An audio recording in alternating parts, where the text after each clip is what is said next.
Hey guys, no Proudland today. Stay tuned for Proudland this Wednesday in place of the DotP one-on-one, which is going to be airing today, Monday, where you're hearing it. So the reason for this switcheroo, this last-minute switcheroo, is that BreakyCPK will be joining Defense of the Patients as our Friday show host. He's going to be helping us resurrect the DotPro show that was left in the dust after old Jack Korean Barbecue Chen left us. And he's going to be bringing us a really great inside look at the Dota 2 pro scene. You guys may know Breaky from his days as a legendary Honcaster. He's been casting a ton of Dota 2 events now. I'm sure you've heard his cast if you've been watching Pro Dota and staying up to date on Pro Dota lately. So we wanted to kick this week off by giving you a quick inside look at the interview that I got to do with Breaky about 2.5 weeks ago before we knew that he was going to be joining the team. So you'll hear him mention on this interview that he had done a podcast and he was interested in starting another podcast and he wasn't sure what, how the best way to pursue that would be.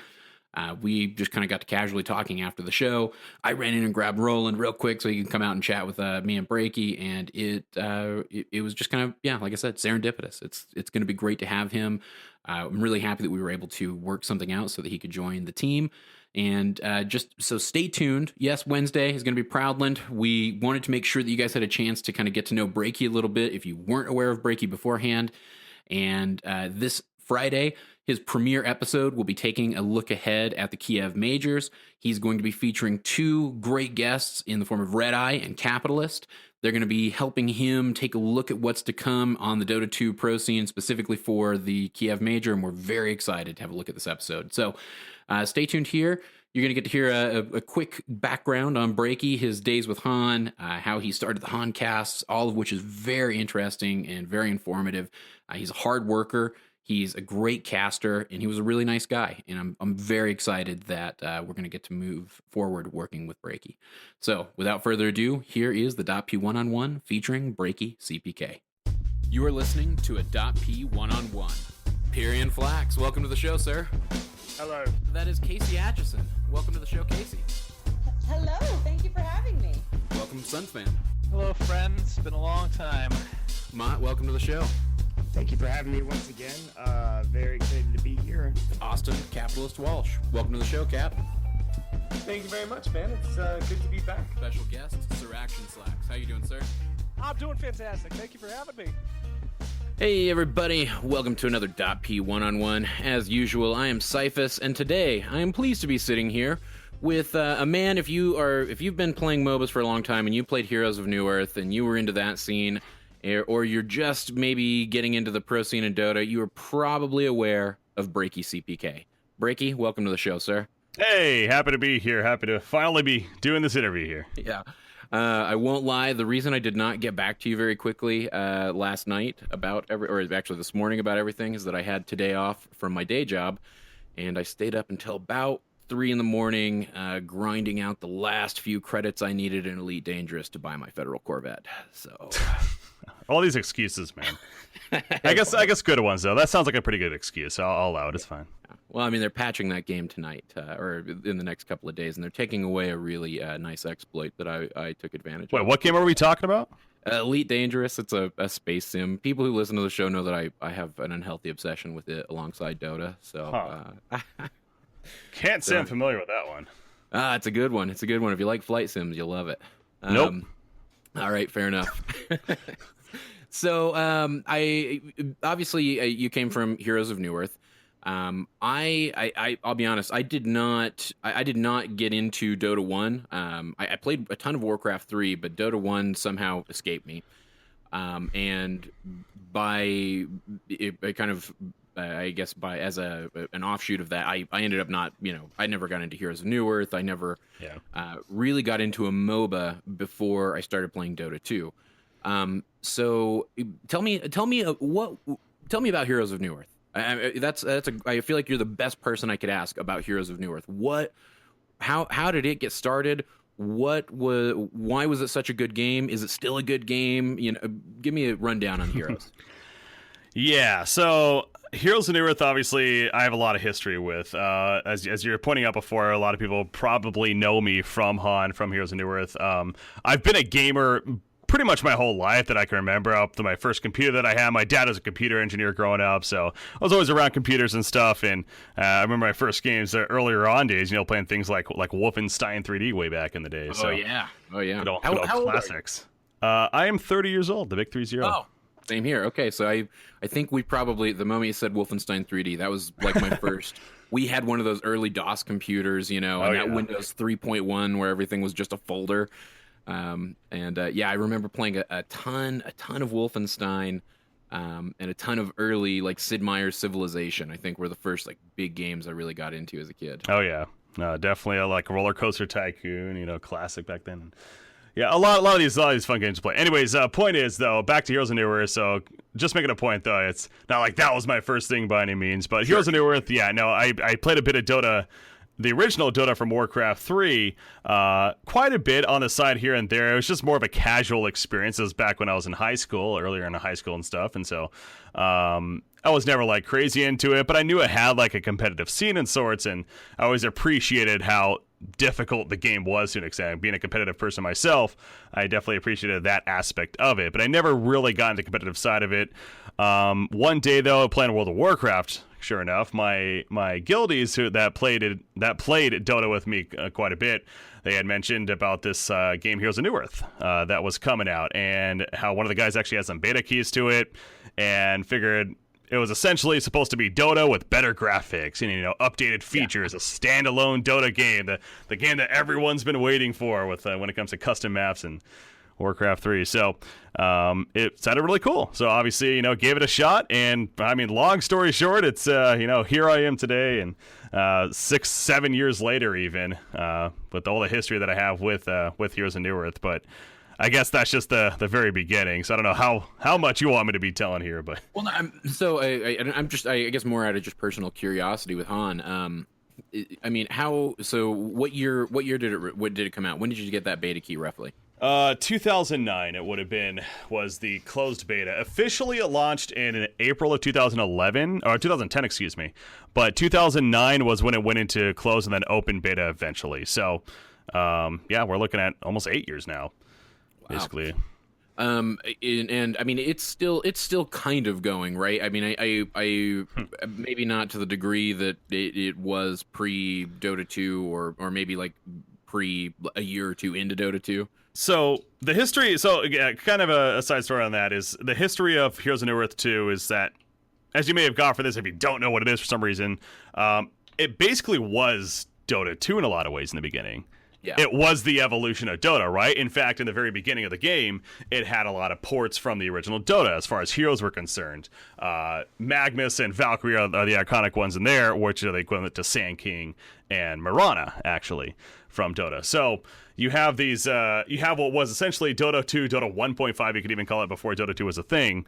And so pretty much it kind of gained that player base, that interest, just like myself and so many others that obviously were invested in Dota 1 and, now I got to play this game with better graphics. And eventually, matchmaking came out and was a thing. So it piqued a lot of people's interest, and it was very successful off the bat. And in fact, early on in Heroes of Newerth days, it was actually competing side by side with League of Legends, which obviously was created basically around the same time.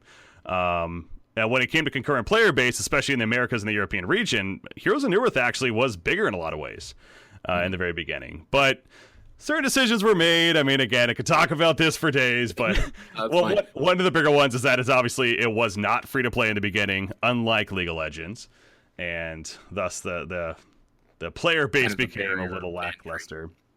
The barrier to entry, yeah. And then Dota 2 actually became a thing, and then so it's kind of dwindled down. Now, to go to your initial question real quickly, and it's still successful today. It's still going. Actually, in North America and Europe, it's kind of going. They're almost stopping the bleed, I guess you could say. In Thailand, however, it's actually still pretty successful. For some reason, Thailand, as a country, has really taken up with Heroes of Newerth. I don't know exactly what it is, but it's actually still a relatively successful game there. Wow. Okay.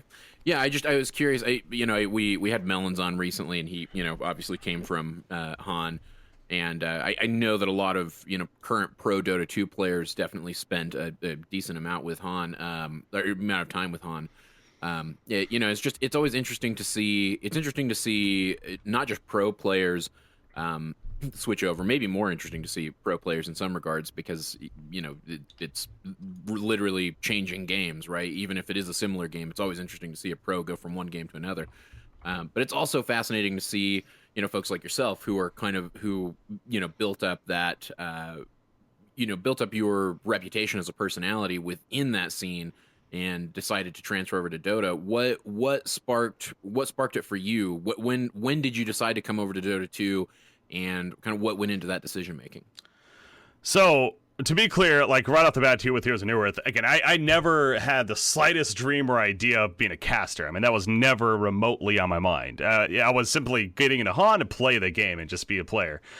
And in fact, going back to that a little bit, is that I was doing some sportscasting, broadcasting on the side, and I decided to actually give casting video games a shot as a way to kind of get more experience. And then we're talking about before Twitch being a thing, and we had to use some janky ass setups here to get live streaming going with audio, let alone video at the time. So but so you kind of fast forward obviously now to much more recently here, where that took me on quite the journey with Heroes of Newerth, and I became this personality, this caster in the scene. And when Dota 2 became a thing, initially when Dota 2 became a thing, I don't think a lot of people were at S2 games at the time with Heroes of Newerth. The people that were in the Heroes of Newerth scene weren't necessarily expecting Dota 2 to all of a sudden, be maybe as big as not only it was in the beginning, but then it ended up being, of course. And the first big thing that made us realize that it was going to be big was the first international, the first $1 million tournament that they announced. And it was at that time where my life, as far as investing my time and everything into Heroes of Newerth, kind of became in question of sorts of like, am I doing the right thing by, sticking with Han and, making sure that I do what I can for Han to help continue for it to succeed. And I had a full-time job. I had a full-time salary. I had a full-time job, and I had a great life here, and I still have a great life here in Michigan, actually living very close to where the offices are nowadays of what is now Frostburn Studios.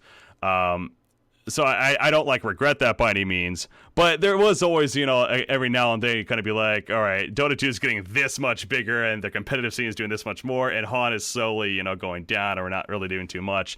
So it wasn't until our last World Finals, actually, for Heroes of Newerth, which was in 2016 of April, so pretty much a year ago, that after that, I was going to kind of talk it over with the company and a couple of close friends and see what the deal was.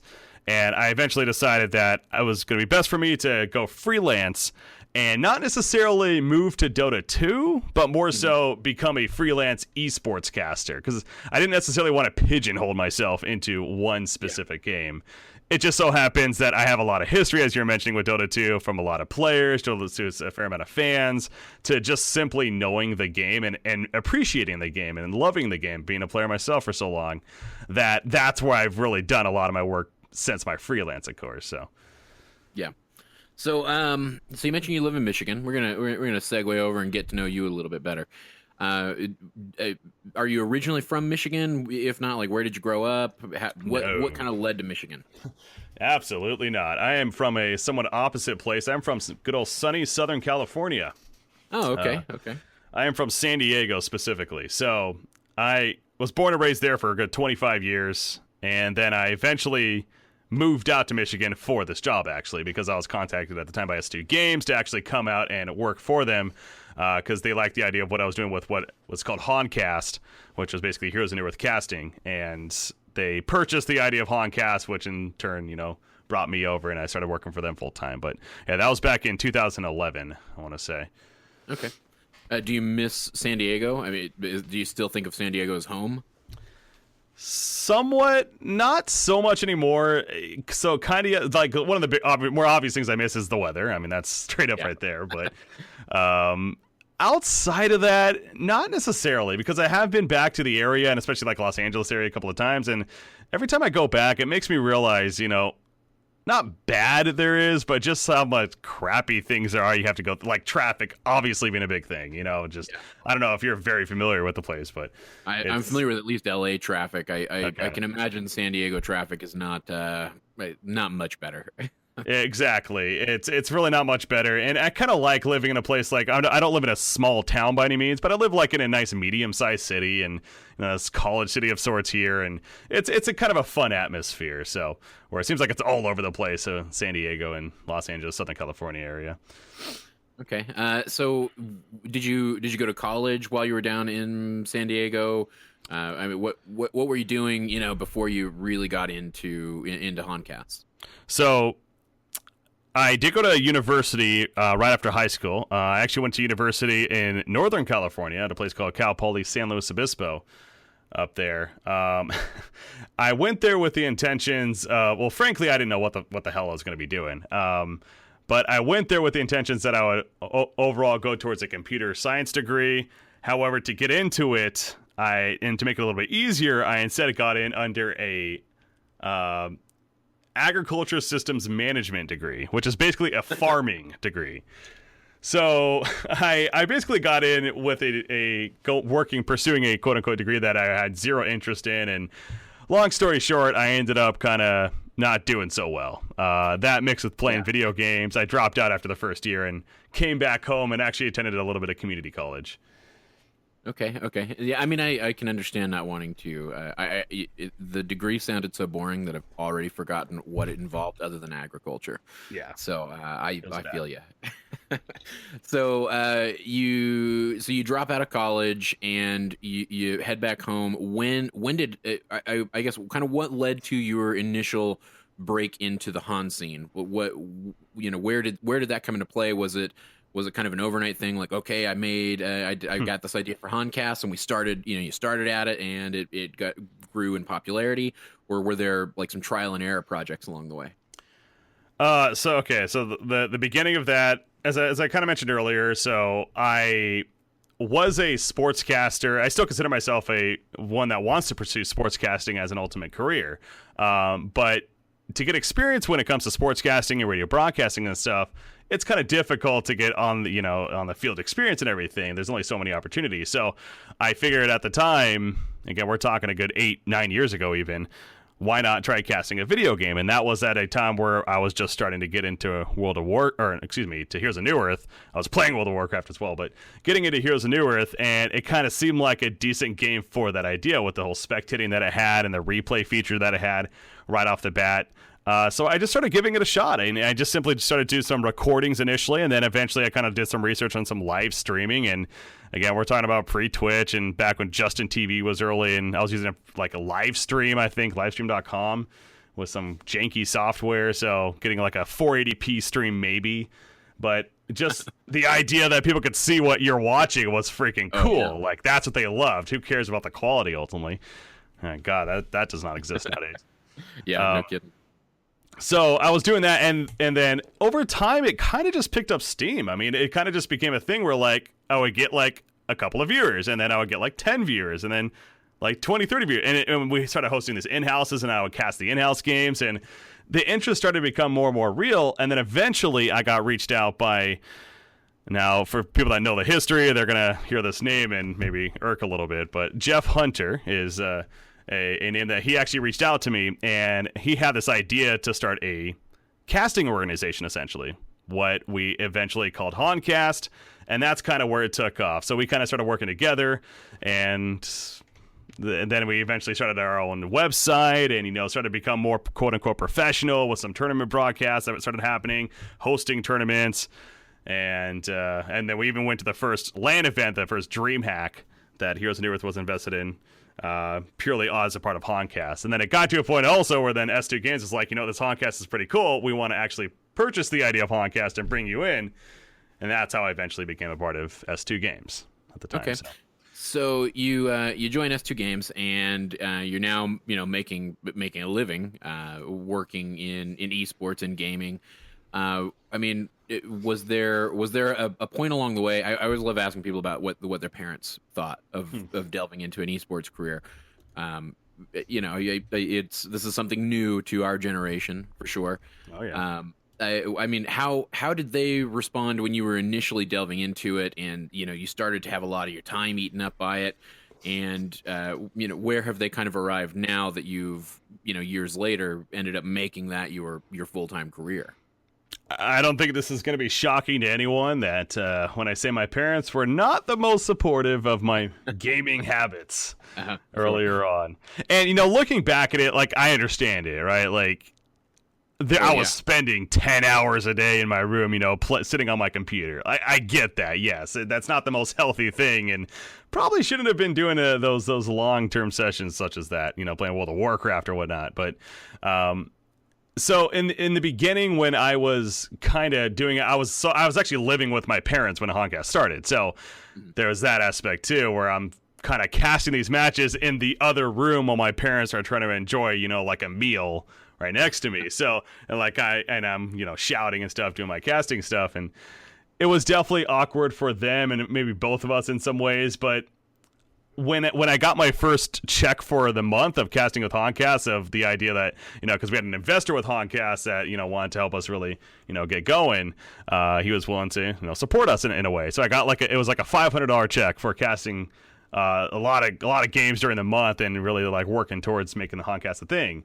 And it's like, okay, well, maybe there's something here, at least I'm getting something out of this. So they over time, they started to become a little more realistic with the idea. And it wasn't until, I eventually moved out to Michigan, they were like, okay, or I moved on my own, and let alone to Michigan, that now, I have conversations with my mom, and they're just in awe of like what I've been able to do. And they completely respect it. And, they're completely sold on this idea that it's a thing. Esports has obviously just grown so much in only a 5-year span here. Yeah, really, absolutely. So. Do they understand fully what you do? I mean, did they ever check in on an event to watch a cast, or did they ever, you know what I mean? Do you think they understood what was going on, or do you think it's still kind of maybe a mystery to them what you're really doing at any given point? Oh yeah, my mom will leave comments on a Facebook post that I make about like being at an event or something. She's like, "Good luck, honey. Be safe." The whole checking in, doing the mom thing. So no, I think that my dad, especially being a sports fan, like I grew up. My dad and I were both big-time sports fans, and so I think he kind of gets it from that perspective, how similar it is to sports in a lot of ways. I don't know if my mom fully, grasps exactly what's going on, but again, they're learning. They're definitely learning. I will say my wife, who obviously was my girlfriend before, and she initially had no clue what the idea of eSport was, and like so many people. But over time, you could tell she's definitely not only growing on it, but has become a fan of sorts. She brings it up in conversation now with me, almost daily. Like, how did the casting go, and what happened in the game, stuff like that. So it's kind of cool to realize the evolution even of even relatives and friends that you wouldn't maybe expect to be that interesting from before. So yeah, for sure. So when did Dota 2 kind of come into your life? I realize obviously you're dealing with Han, and you obviously were kind of tapped into the esports scene. So I'm sure you were aware of what was going on with Dota 2 as it was kind of being developed and the beta was coming out and so on and so forth. When did you get into Dota 2, and what capacity was that in? So I tried Dota 2 when it first came out. It was back in 2012. In fact, if I go on my account, it says my first game play was in 2012 or something. So right after it came out, or in beta even. But I tried it and I was like, this is cool, but I'm sticking with Han. Han just still felt better for me. I didn't really have that interest. And again, I was pretty committed to Han, obviously, at that point, too, being that I'm working with S2 Games and stuff. But I never really played a lot of Dota 2, if any, over those 4 or 5 years. However, I did watch a fair amount. And like you were touching on earlier, a bit of that reason was, one, because I frankly just respected the hell out of what Valve was doing for the competitive scene. It's amazing with the whole international and just these majors and the production that they put on for these events. So Valve and just whatever companies that they do it with, but and just the in-game, the compendiums, obviously, and just all the support they give to the competitive scene, that's just amazing to me. I also respect Riot for that.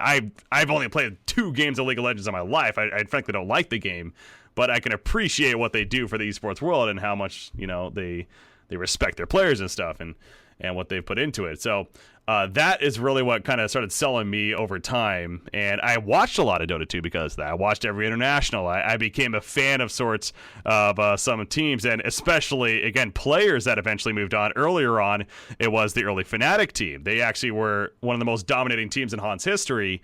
And then they eventually went on to Dota 2, and they became one of the bigger teams in Dota 2. We're talking about Era, Trixie, Hani, these guys here, back when they first were playing for the original Fnatic there. So that also became more relevant over time because more and more players started going over players like No-Tail and Fly, And I actually linked you a post in Skype right there. I actually made a blog post article of like Han pros that are now Dota 2 pros, and it kind of makes you realize there's a lot. I mean, oh yeah, I just from having Melons on the show, listening to him talk about just the massive list, and yeah, as I'm looking through your list here, oh my god, yeah, No-Tail, Fly, Jerax, S4, Loda, Melons, obviously, Z-Freak, obviously, Zai, Moon Meander. I mean, these are all, PPD.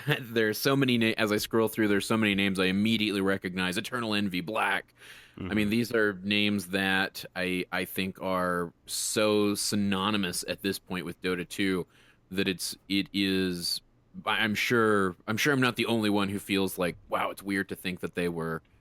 I know, right? That they were invested in a game previously. Well, yeah, I mean, it's fascinating. It's really interesting to see that. And that's again, it's kind of crazy for me knowing that, like, part of me is almost like this proud papa in a lot of ways. It's like I was casting these guys in their quote unquote infant stages of their competitive careers and their esport careers, and now they're moving on to bigger and better things, because that's frankly what it is. I mean, we're not trying to doubt that or deny that. It is what it is. The facts are facts. When it comes to Dota 2, the compensation and the chance to be able to truly follow that passion is a lot better. It's a lot more efficient than it would be, sticking with a game like a Han, where there weren't as many events and weren't as bigger prize pool and stuff. But so it was always cool to see that, though. I just felt proud of whenever they would do successful, especially when PPD was kind of the first big one to win the international. I was like, well, no more Han trash.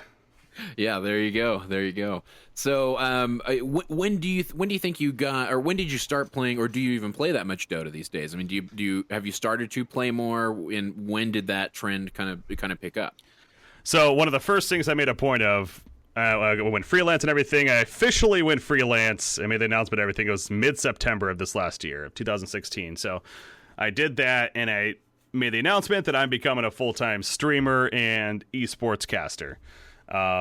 Basically right off the bat, I was go with Dota 2. I started grinding unranked at Dota 2 to get ranked.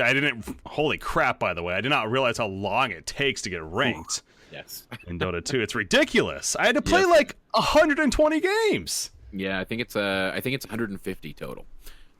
If you 150 total, if you can't find some other way, there's some weird little gimmicks you can exploit. I'm in the process of doing a recalibration account, because when we started back forever ago, there was this TI compendium that gave you an XP booster so you could get calibrated right away. Okay. And like I mentioned, I had never played a MOBA before. So I just rushed through and got calibrated, and I think I calibrated it at like 1400 MMR whenever we first started playing Dota.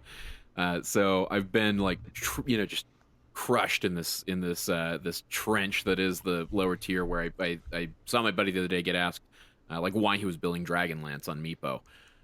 He's not a ranged hero. Like, you get that level of lack of understanding in some of those tiers, because you got the way more casual players that probably aren't paying attention to pro meta, or hell, don't even know that a patch note was released.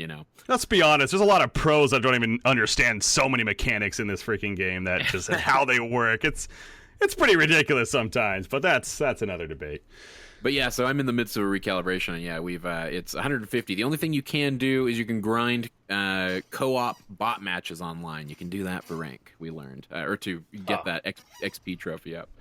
But yeah, so in September is really when you hit the hardcore Dota 2 grind.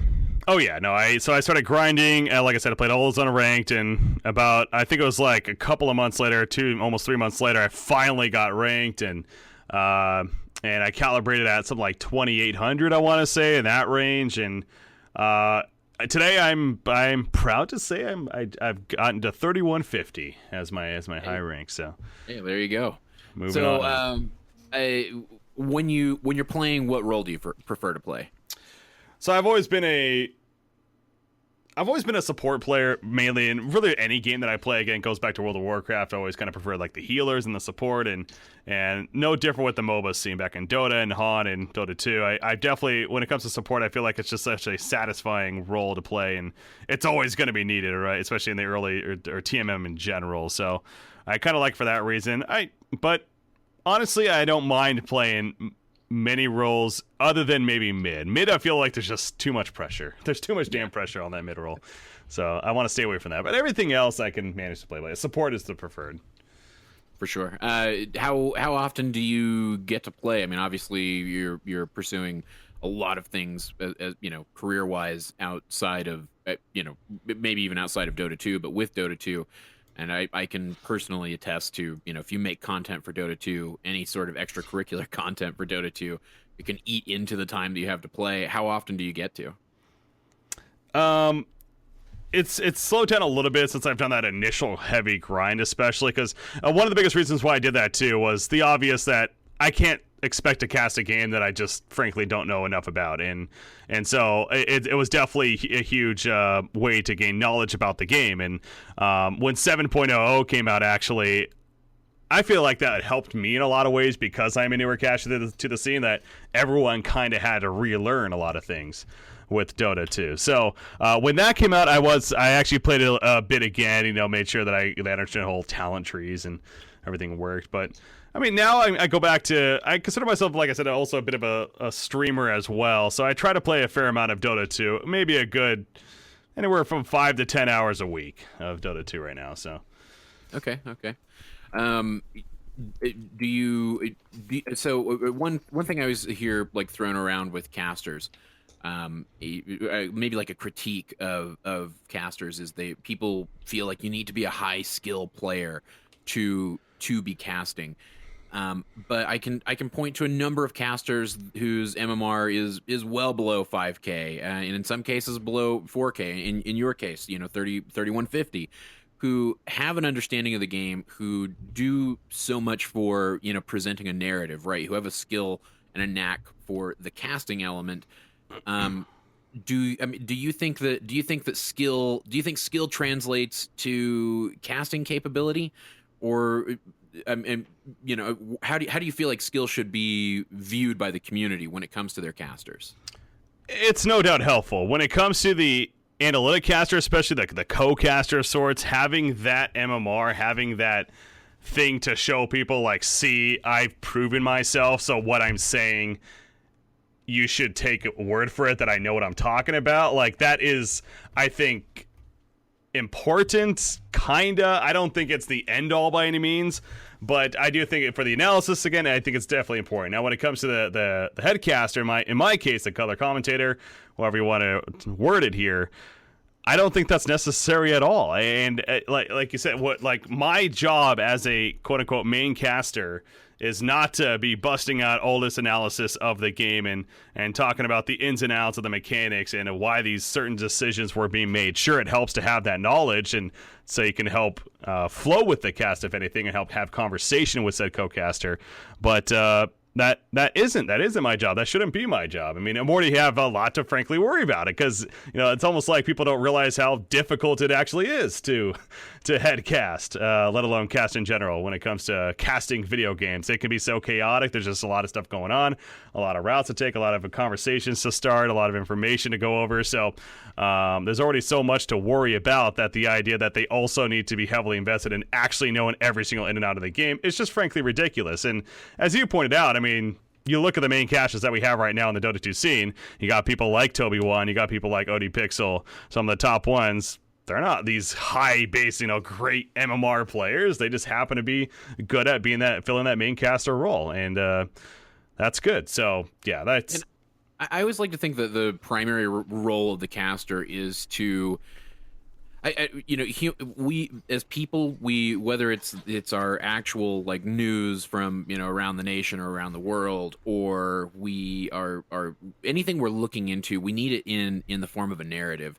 And I've always felt like casters provide that narrative for a game. They give us that kind of unique experience of framing the game in a way that a story is unfolding before us, as opposed to just a standard 40 to 50 minute Dota match.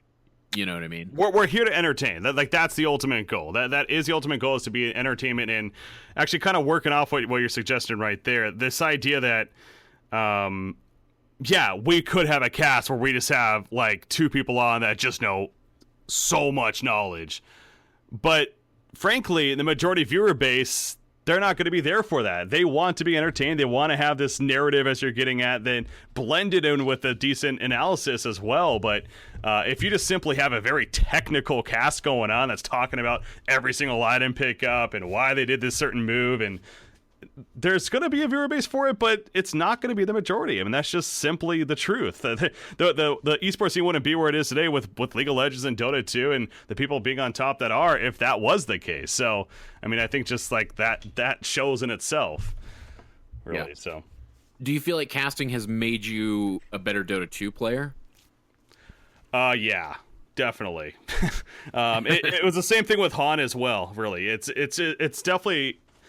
And kind of going back to real quickly also what we were just talking about right there, and that kind of ties in this too, that honestly I feel like myself, Toby, ODPixel, whatever, all these main casters, we're actually also smarter than we're given credit for. But again, right. It's people, the community, the viewers, these trash talkers, whatever you want to say it, they just simply look at this said number and are like, oh, well, you don't have the number to back it up, so everything you're saying must be stupid or must not make sense. And it's like, no, I've made plenty of logical points and, some good points, or predicting a hero pick with good logic behind it. It's those feel good moments, but we maybe just don't get that respect because you don't have that number to go next to your name. But if I was able to raise my MMR by watching Dota 2, dude, I'd be like a 6-7K player easy, man. Yeah. No, you learn a lot though. Watch this. But kind of speaking of the community and the community's response, do you, having just kind of come into the Dota 2 community in full force, do you feel like the Dota community is in a positive place, and also do you feel like the community reacted positively to your transition? I was really shocked with how positive the community was. And I say that hopefully not to sound bad by any means, because, again, I'm coming from Heroes of Newerth and coming from this whole Dota idea in general, the MOBA scene, and Dota specifically. It's known as one of the most toxic communities in gaming and whatever. I've realized that, yes, that does exist, of course, in Dota 2. But there's also just a lot of it has always, and even if it is there, but a lot of it always comes from the idea of passion, because they care about the game, or they truly are fans, and ultimately just want to see the best of it and succeed. But I don't know, Han definitely had its moments where there was just some pretty volatile times with like, oh, this game's dead, this game's, like you might as well just all leave because the game's just dying. And it's just like, why can't we just enjoy the game? I mean, why can't we just like, be here to enjoy this game? So I was almost kind of expecting that a little bit when I went to Dota 2, and that, get out of your Han trash and stuff like that. Like, you're just leeching onto us, whatever it may be. Frankly, I didn't really get any of that, which, again, kind of surprised me. And if anything, I got just overwhelming support, a lot of Twitter messages, a lot of just whispers in general for whatever the stream may be. And it was awesome to see. It was really cool. So what would you say have been some of your most frustrating challenges along the way? I mean, not just in Dota, but I'd love to hear anything Dota specific, of course, but I mean, along the way, just in general, creating content and kind of getting to this place in your life. So one of the biggest differences now is the idea that I'm doing freelance work, where, again, before I left a full-time job. It was my decision to leave. It wasn't, the Frostburn didn't force me out. They didn't say, oh, no, we don't have anything for, they were willing to keep me on and have a full-time job, have a full-time salary, have benefits and everything, all this jazz, especially that I have a family now, I own a house. It's like stuff like that is nice. Like, it's very nice to have that guarantee, that security. But so by no means was this ultimate decision easy from that perspective, but it was easy in the sense that, I feel like that, and my wife, believes in me too, that may have a future when it comes to esports casting even further. And eventually we was going to have to take this leap of trying to pursue said career. Now, so a couple of things that I have learned with that said of going freelance is, one, time management is a very big deal. You really have to be careful with time management, using the hours in the day wisely, and having that discipline, especially to be like, oh, well, I don't have to go into the office today because I don't have a job where I go into the office, but it doesn't mean you should just sit on your ass and be lazy either. You should definitely you should be doing the grind, as they say. You should be really going after it, and especially off the bat. And for the most part, I feel like I've been good at accomplishing that. There have been some moments where I've done too much at times. Like at the beginning of the year, I started to do a podcast show. I was creating video content for the site Pugna.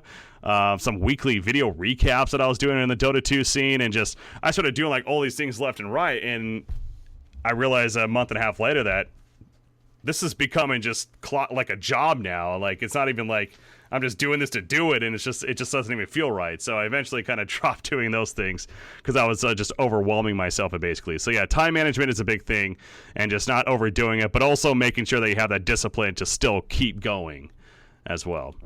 You're right. Do you think that kind of speaks to the challenges ahead for you as well? Or do you foresee? Do you foresee any other like big challenges that could, or roadblocks potentially along the way?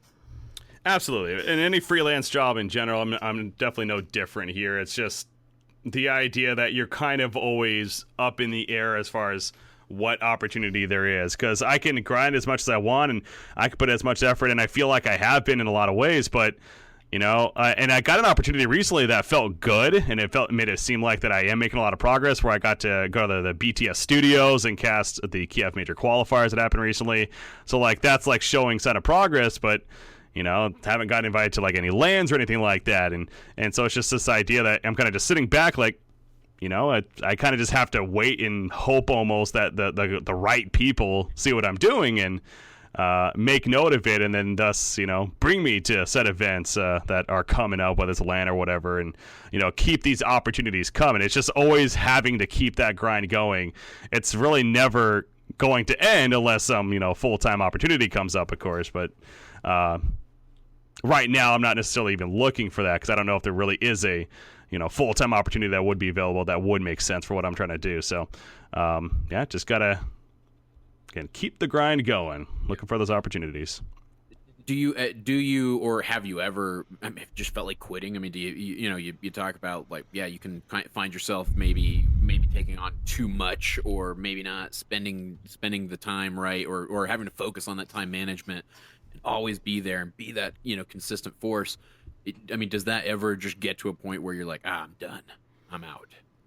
Yeah, no, it can get frustrating for sure. It can definitely get overwhelming, and again, when stuff isn't happening, it could definitely get depressing in some ways. It's like, oh, this sucks. I feel like I'm doing so much and really trying, but not getting much out of it. So thankfully, I haven't really felt that yet, and I hope not to feel too much of that. But that does exist. It does definitely happen. But that's where you also have to remind yourself that this esports in general, and especially with what we're trying to do, this continues to be a very wild west phase that just so much can happen. That's the exact term we use there. Yeah, you could be your own trailblazer. Like that's what I did with Honcast in the beginning. That's what you guys are doing here, and it's just doing stuff like this. It's like no one told us to do this. It's just thought it'd be a good idea, and people would like to see it. So content creation, and just keep it going. Know that there's always going to be some kind of opportunity if you're willing to put in the time and effort. So, speaking of casting, the Kiev qualifiers, you were out at BTS for that. What did you? So, are there familiar faces around there from the Han days that you kind of got to meet up with again? That you happen to stumble across while you're down there at BTS? Yeah, I also went to the Boston Major before that, actually, as a spectator, and just it was amazing. Just so I did this thing real quickly where OG was there, obviously, and winning it, of course. They were doing a fan meetup thing where they had it for all the teams, but this time frame was for the OG team. And so I actually go down there expecting to hopefully to say hi to them, but it turns out there's like a long line. I'm like, fuck it, I'll just wait in line and just say hi to them and see if they even remember me or whatever, or recognize me. So I'm at like the end of the line, and it's like wrapping up, and then so you can tell they're getting tired of all like, sitting there having to pose for pictures and everything. So I get up though to the front of the line, and I go up like, hey guys, I'm big fans, kind of jokingly like that. And Fly and No Tail look at me. They're like, holy shit, Breaky, oh my god, what the fuck you doing here? It's like right away it just clicked. Like, oh my god, we totally know who you are. And it just, it's just moments like that just feel so cool and just feel so welcoming. That to know that I've been able to have impact like that on players that are that high profile, just people in general, fans and stuff. So kind of going back to BTS though, it's kind of the same thing. I was actually a little uncertain with that. There's a couple of, so both Capitalist and Toby Wan, they have history with Heroes of Newerth. I actually casted a bit with Toby Wan and Heroes of Newerth. We casted a couple of dream hacks together. Yeah, something else people may not realize, but so I did that, and then Capitalist actually did a bit of casting early on too in Heroes of Newerth, and he was actually a quote unquote competitor of mine back then too. So it was like stuff like that. I wasn't sure like how our interactions were gonna go, but right away, man, both Capitalist and Toby were both like, it's great to meet up again and say hi and hang out and just talk Dota really. So.